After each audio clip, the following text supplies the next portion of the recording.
여러분, 우리가 이 땅에 사는 동안 하나님께서 우리에게 바라시는 하나님의 뜻이 무엇일까요?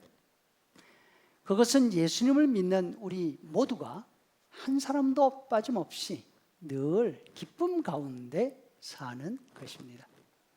16절 말씀, 항상 기뻐하라. 너무나 잘 아는 말씀이죠. 그러면 어떻게 하면 기뻐할 수 있습니까? 가만히 있으면서 기뻐해야지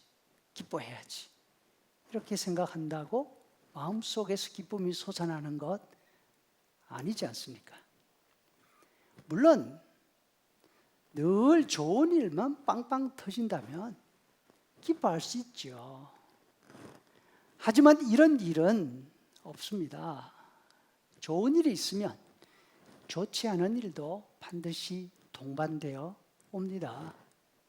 왜냐하면 우리가 사는 곳이 세상이기 때문입니다. 세상은 세상이지 천국이 아닙니다. 이 세상은 우리 주님께서도 눈물을 흘리신 곳입니다. 개인적으로는 가까운 친구 나사로의 죽음을 보시면서 눈물을 흘리셨습니다. 나라적으로는 예루살렘의 운명을 보시면서 눈물을 흘리셨습니다. 또 히브리서에 보니까 자신의 죽음을 앞두고서 그 죽음에서 자신을 구원해 주실 하나님께 심한 통곡과 눈물로 간구하셨다 합니다. 히브리서 5장 7절, 그는 육체에 계실 때에 자기를 죽음에서 능히 구원하실 이에게 심한 통곡과 눈물로 간구와 소원을 올리셨다. 바울 사도는 목숨을 걸고 기도할 정도로 심각한 건강 문제를 가지고 있었습니다. 또 눈물을 흘릴 때가 많았습니다. 바울의 눈물은 세상 돌아가는 모습을 보면서 세상이 이래서는 안 돼, 그래서 눈물 흘린 게 아닙니다. 예수님을 알고 예수님을 믿는 교회의 모습을 보면서 눈물로 호소하기를 여러 번 했습니다. 더 말할 필요가 없지 않습니까? 예수님을 비롯한 성경에 나오는 인물들의 삶을 한마디로 줄여서 말한다면 하나님의 뜻을 따라 경건하게 살려고 하다가 어려움을 겪은 그런 삶이지요. 이것이 바로 우리가 살고 있는 세상입니다. 디모데후서 3장 12절, 무릇 그리스도 예수 안에서 경건하게 살고자 하는 자는 핍박을 받으리라.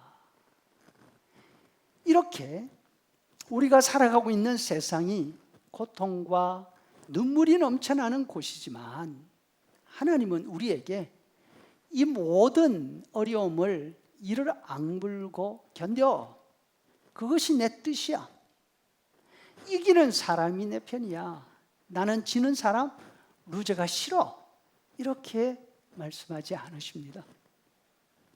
우리가 항상 기쁨 가운데 사는 것이 하나님께서 바라시는 뜻입니다.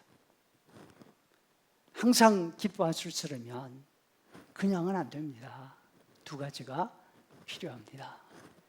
악하고 험한 세상을 살아가고 있지만 늘 기쁨 가운데 사는 첫 번째 비결은 바로 기도입니다.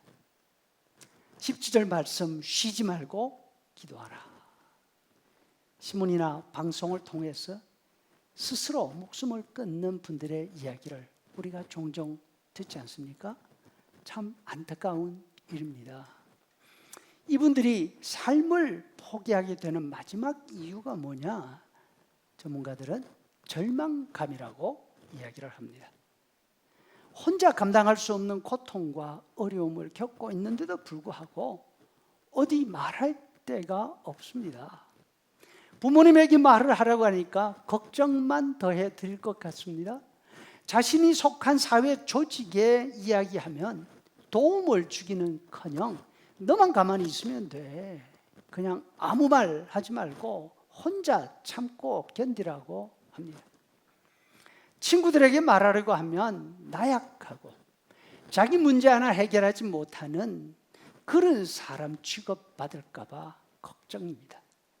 속마음 나눌 데 없습니다. 도움을 구할 때는 더 없습니다. 세상 천지 혼자 남은 듯한 느낌입니다. 고립감이죠. 혹시 우리 가운데 이런 고립감 속에 있는 분 없습니까?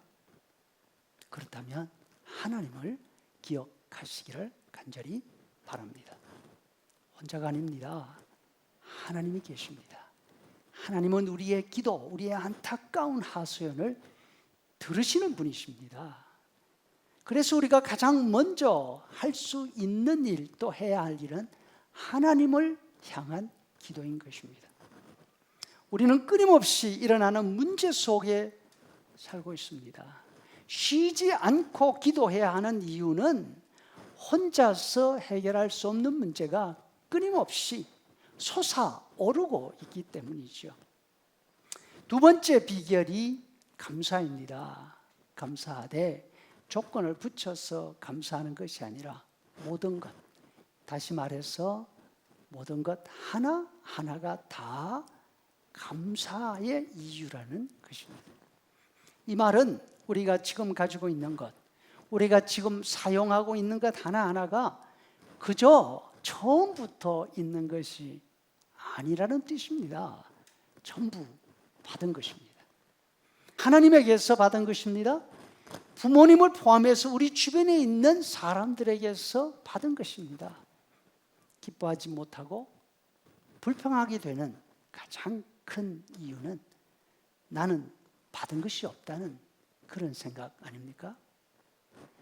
받은 것이 있다 하더라도 다른 사람들은 다 큰 거 받았는데 나는 이것밖에 받지 못했다는 생각 때문입니다. 혹시 난 받은 것 없어? 그래서 아무리 감사하려고 해도 감사할 게 없어. 이런 생각이 들면 고린도전서 4장 7절 바울의 말씀을 기억하면서 감사를 회복할 수 있으면 좋겠습니다. 네게 있는 것 중에 받지 아니한 것이 무엇이냐? 함께 기도하시죠.